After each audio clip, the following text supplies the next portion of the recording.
The name Chernov is one of the big names in the interpreting profession, like Kamenka, Herbert or Seleskovich.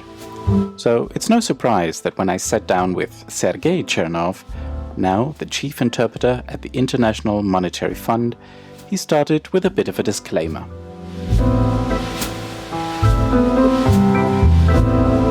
I'm a second-generation interpreter, and my father was an interpreter and one of, what you might call the founding fathers of our profession, and the theory of interpretation, anticipation, inferencing, all that good stuff. Sergei's father, Sergei Vasilyevich Chernov, was an eminent interpreter and a leading interpreting scholar. His most well-known publication is probably Inference and Anticipation in Simultaneous Interpreting, or the good stuff, as Sergei calls it. But there is a second disclaimer, actually, which has to do with Sergei's job.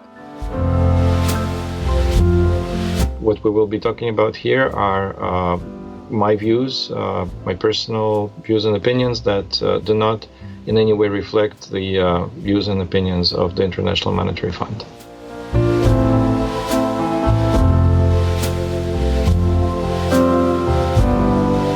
You are listening to LangFM, and my guest today is conference interpreter Sergei Chernov.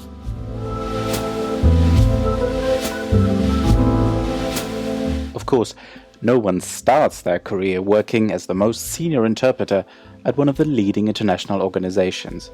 So I was interested, first of all, in Sergei's roots. When I was born in 1965, it was in New York when my dad was at the United Nations. And I was, I think, less than 2 when that contract ended for him. And we moved, back to me for the first time to Moscow. I grew up in Moscow. I grew up speaking Russian. I did not have English from birth or natural bilingualism or anything like that. So English is an acquired language for me. And we did go back to New York, to the UN in 1975 when I was 10. And we lived behind the fence, so to speak, and in the Soviet compound at the time. Actually lived right outside of the compound, but I went to school there, and those being the 70s, I had to be accompanied by my parents anytime I would be outside. And so we had really very limited interaction with the outside world, except for television and some of my horseback riding classes that I had sort of in the outside world. Although it's interesting, although we lived in New York in the 70s, the interaction was pretty much within the Soviet community at the time. The year Sergei was born, Lyndon B. Johnson became president of a country engaged in a horrible war in Vietnam. On the other side of the Iron Curtain, cosmonaut Alexei Leonov was the first person to walk in space for 12 minutes. Sergei grew up always surrounded by interpreters, There was a time when I used to do my homework in the booth at the UN, because I would, after school, I would take the bus, the Russian mission bus to Manhattan, and I would wait for my father to finish his work, and I would spend my free time, or the time that I needed to kill, in the booth. I would sit there, and it was empty booth, and would be doing my homework. I would be observing interpreters at work. I would spend a lot of time in the interpreters' lounge, where at that time people were playing chess and talking to interpreters. And even in the apartment building where we lived, our neighbor was Pavel Palashchenko, who then became Gorbachev's interpreter, the famous Pavel. So this was my life, basically surrounded by interpreters and language professionals all my life. So that was my mom also. She was a teacher of foreign languages. She taught Spanish and Romanian at Moscow University. So This was, so I grew up there. I mean, you can not even imagine, since my dad was also working on his doctorate dissertation, and so our breakfast conversations were about presuppositions and implicatures. But yes, that was, of course, it was America. It was formative years, and I went back to Moscow. It was 1980, so I had to finish, the ninth and tenth, so to speak, high school in Moscow, and so this was 1980. This was the summer of 1980. The famous Moscow Olympics. Is further accused of rudely interfering with Olympic affairs. The roots of the Niet clearly go back to President Carter's decision to boycott the 1980 Olympics in Moscow because of the Soviet invasion of Afghanistan. The 1980 Olympic Games were remarkable, historic, because they were the first to happen in Eastern Europe, the only Summer Olympics, until today, to be held in a Slavic language-speaking country, and, until China in 2008, the only Olympic Games in a communist country. Only 18 nations participated, while 66 countries, led by the United States, boycotted the event because of the war in Afghanistan. For people in the Soviet Union, however, this international event was a window out into the world. The Olympics were quite open, at that time. You go around Moscow and there are, Coca-Cola stands everywhere, and but that went away very, very soon afterwards. And you switch on, television, and you have Channel 1, Channel 2, and Channel 3, and naturally, I started looking for other sources of information. I started tuning into, Voice of America in English, and actually got into trouble in my Russian school, Soviet school in Moscow, because they asked me to do current events. And I dutifully, looked through Pravda and Izvestia, and I did not find anything of interest. So I tuned in, shortwave, got all the latest updates about, the, whatever it was at the time, the Iran-Contra scandal and, those things.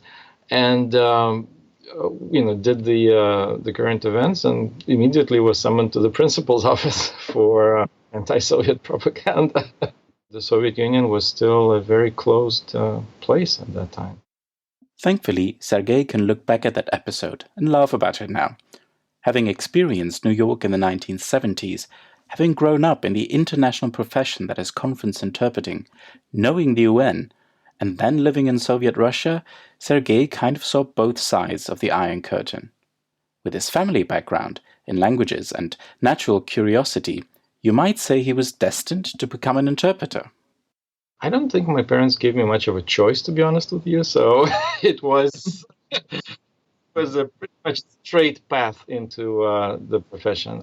Neither my father nor my mom, themselves personally, did anything in terms of, and I was probably the one who kind of rejected, right, any help or assistance and participation. So I tried to do things on my own there. We already know how it all played out, but at the time, it wasn't that straightforward. I didn't know what exactly I wanted to do with it. My dad especially wanted me to go into research. He really insisted that I go for the PhD, but this was the time now we're in late 80s, where, perestroika is in full swing, things are happening, a lot of changes in the country, and I was not interested in that at the time at all. So I said, I want to go and start interpreting. I want to, be a practitioner rather than, go into theory. Luckily, the Maurice Thorez Institute of Foreign Languages, where I went, was a place where you could, sort of explore what you wanted to do. Because we had all kinds of classes, and we did translation, we did interpreting. You could choose your languages. Sergei had to interrupt his training to serve in the Soviet army for 2 years. When he came back, he graduated from the Maurice Thorez Institute with English and Spanish, and then continued his studies. I went to the UN interpreting school that we had in Moscow, which was quite exclusive, amazing training. Oh my goodness, this was the best training ever you can imagine. I mean, Now I compare, well, let's say, look at Monterey, look at University of Maryland, where I now actually teach on Saturdays a little bit. The system is such that you don't get your 6 hours of practice every day in booth or just practice, which is what we had.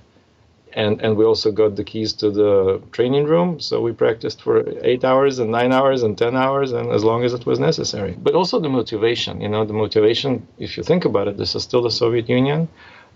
You have a group of 6 in the simultaneous group, and by the end of the training, right, what do? You're posted to New York, Geneva, Vienna, nice places. So this was the motivation to be able to pass that UN exam at the end.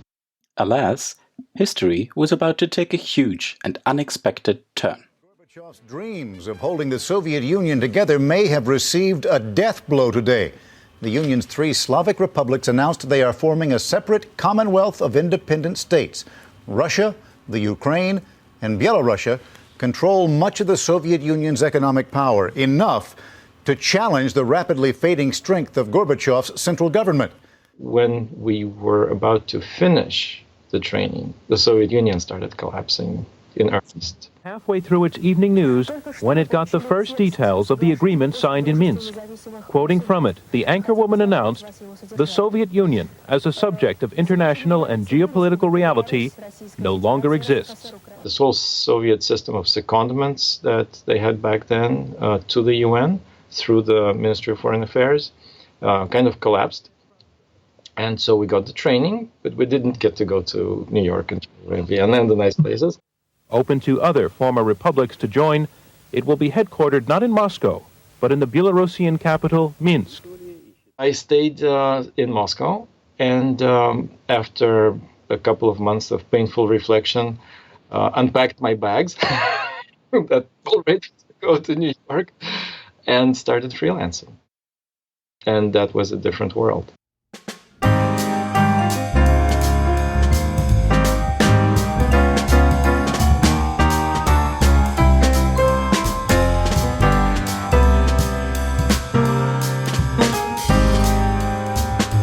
It felt like, the world was finally opening up. It felt really great.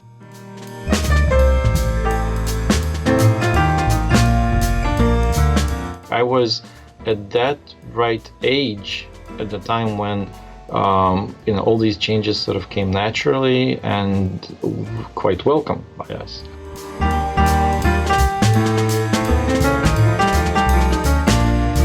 There's, the kind of the lost generation of people about 10 years older than me who, maybe were sort of the dissidents back in the 70s, and then also sort of welcomed all the changes, but then weren't able to adapt to the new life in the 90s and post-Soviet society, where it was all, capitalism and market forces and a very different world, right? And some of those people are saying, "Oh, I want socialism back." Now you hear a lot about that.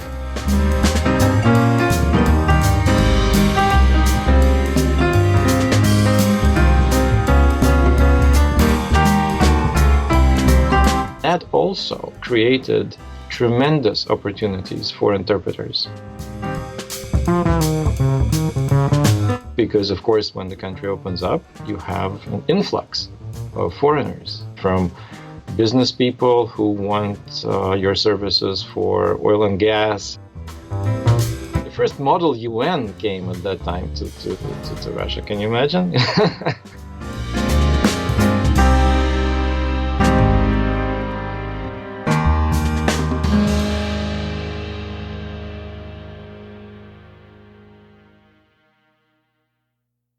I started freelancing, but I also found a full-time job for a short period of time with the Washington Post Moscow bureau. David Remnick, who is now editor-in-chief of New Yorker magazine, was the bureau chief at the time.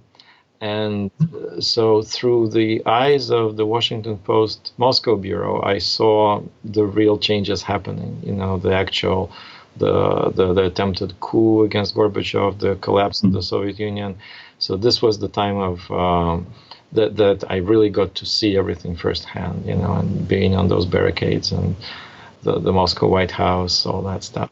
I told David at the time because he would ask me to interpret, say live coverage or from the State Duma deliberations or the Parliament and things like that. And so I would, they would just switch on the live transmission on television. I would put on my earphones, and I would interpret. And he would sit there with his computer and he would type. And I said, David, if I could type that fast, I'd be a millionaire by now. Their official situations, they would prefer interpretation, translation. It made it faster for them. Everything had to be done in real time. They found this interesting way of using my interpretation skills and their extremely fast typing skills to to turn those news pieces around very, very fast. It was very, up close, right? And these changes were unraveling right before our eyes, and yet until the last moment, I don't think in my mind I could imagine that the Soviet Union would actually collapse. It seemed very unrealistic, but when it happened, it just happened. It just happened. So many things just happened during those tumultuous times in Russia. Helping American journalists at the Washington Post cover all that was going on was probably about as interesting as it gets. And yet, freelancing would be much more interesting, and also from the financial standpoint. So I quit that. I still, did some work for them as a freelancer, but I started working for many different organizations, and just kind of throw myself out into the open freelance market. And it took me all around the former Soviet Union. I mean, from Sakhalin for oil and gas projects, or beyond the Arctic Circle for the same, or to the deserts of Turkmenistan, with the World Bank missions, and the Caucasus, the Central Asian countries, everywhere. And I really got to know the former Soviet Union at that time quite well. This was an amazing experience. It lasted for about 4 years. I did all kinds of things. I mentioned the Model UN, other conferences. There was a lot of Russian-American contacts at the time, and space exploration, oil and gas, all kinds of people coming from, California with their humanistic philosophy lectures and esoteric training sessions for all kinds of people. You can imagine. I remember there was one conference where something about esoteric training, where they would be playing flutes to the grasshoppers and channeling light through different mirrors, and all that in the context of some humanistic philosophy, and inventing their own terminology. It was a lot of fun. Linguistically, it was quite challenging, actually. Then the IMF and World Bank missions started coming in, and I took their test. So they came and selected a pool of freelancers, and I became part of that and started working for the IMF missions until basically around 1993, early 94. When I was offered a job at the World Bank, and I went to Washington. I've been there since. Talking to Sergei about his personal and professional life, I couldn't help but notice how he and his family seemed to be traveling back and forth between the Soviet Union, or later Russia, and the United States. Where did he think he belonged? Or was it neither here nor there? It was a little bit like that, because I want to say that I felt at home in both places. And also at the time, I got my U.S. citizenship back, if you will. And I said, do I need to take an oath or something? He said, no, it's not that we're giving you citizenship. It's just a recognition of the fact that you've always been an American citizen. So imagine that circumstance, right? I was offered a job with a freelance assignment with the Russian Ministry of Aviation to go to Florida for a month where they were going to negotiate the installation of American avionics on Russian airplanes.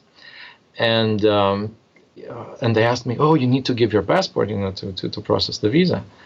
And I didn't, of course, need a visa at the time. So I told them, "Oh, I already have a visa. You don't need to worry about it." But I had no clue how it was going to work, and so I went to the airport with the two passports and put them both on the desk of the immigration officer, and immediately the red light came on. And Comrade Major steps out and says, "What is this?" And the soldier says, "Well, there's a Russian passport with no American visa, American passport with no Russian visa. What do we do?" And the major looks at me and says, "How come?" And I said, "Well, I was born in the U.S., but, my parents were Soviet citizens." So he says, "Oh, don't worry." He says, "Soldier, you treat this American passport as his visa. Let him go." And then on arrival, Fort Lauderdale International Airport was my first time after many years back to the U.S. And I land, of course, I also was a little bit apprehensive, what's going to happen now that I'm with this brand new American passport, it has no visa stamps or anything. And this immigration officer, "Welcome home, son." That was the realization, that moment that, this is the second home. Eventually, I think I'm now, 25 years later, realizing that by now maybe home is neither here nor there, although it's also in both places. But you kind of feel a little bit as a foreigner in both places. In any case, Sergei found a new professional home, first at the World Bank and then at the International Monetary Fund. So I took a position at the World Bank, and it wasn't until 2000 that I moved to the IMF, where I am now. So we have a service where we have interpreters and translators. And translators are pure translators, but anybody who is an interpreter has to be an interpreter/translator. There isn't enough interpreting work every day at headquarters to have a dedicated interpretation service. And therefore, all interpreters have to translate, but then the chief interpreter can pull out interpreters from their translation assignments anytime something happens at headquarters or you need to send an admission. And of course, for our annual meetings, the spring meetings, we have a separate arrangement where it's a huge team of interpreters that needs to be assembled for that, a combination of staff and freelancers. In terms of language regime, neither the IMF nor the World Bank have official or official languages. The working language is English in both organizations. The lack of official languages basically means that the language policy is quite relaxed. So anything goes. You need Georgian, you get Georgian. You need Vietnamese, you get Vietnamese. So although for the annual meetings there is a more restricted list of languages, which is pretty much UN plus Portuguese. One thing had stuck with Sergei from his freelancer days in post-Soviet Russia. Missions. That's interpreter jargon for a business trip, where we accompany one or more people outside of comfortable, climate-controlled meeting rooms. I've done a lot of missions. Hard to even count, but and this was really my favorite kind of work, because this is the environment where the role of the interpreter is incredibly important, and you can feel it every single day. It's a very intense. An IMF mission is a very intense assignment of about 2 weeks, where you're in the country with a group of IMF economists who are negotiating or either a program, what we call a program, so a financial assistance package, or just taking stock of the country's economy, which we call Article 4 surveillance missions, etc. And in that environment, the interpreter also does translation and has really the ability to experience interpretation in all modes. I have to say, I'm nodding heavily as Sergei tells me this. I also really enjoy the direct contact with clients.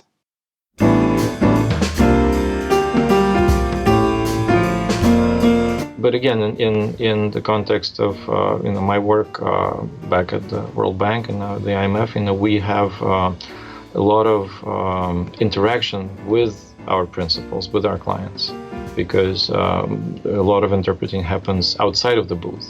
There's a lot of bilateral meetings, a lot of missions. In fact, that's the overwhelming majority of the work that we do outside of the booth, in very close contact with our clients. From consecutive or whispering during the actual meetings to simultaneous, maybe at outreach events or press conferences,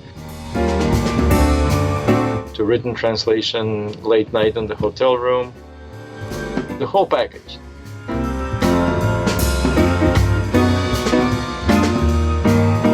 This is what I like, is really to be able to exercise every muscle, but not just be in the booth and be far away, detached from your clients, but to be there, to be on the ground, to see the results of your work. It's an amazing feeling, actually. What can I say but yes, exactly. Being able to exercise all interpreting muscles is what makes this job so much fun. It was a real pleasure to ask Sergei about his professional career so far. We also talked in detail about the history of interpreting in Russia. So, while you're here, I suggest you listen to the bonus part of this episode as well. There are lots of links and book recommendations that you should also check out.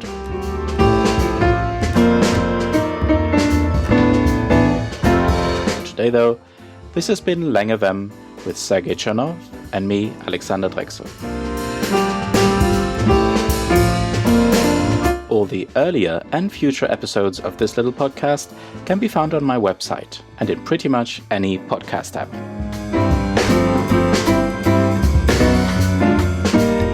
If you like the show, do recommend it to a friend or colleague. I'll talk to you soon on LangFM.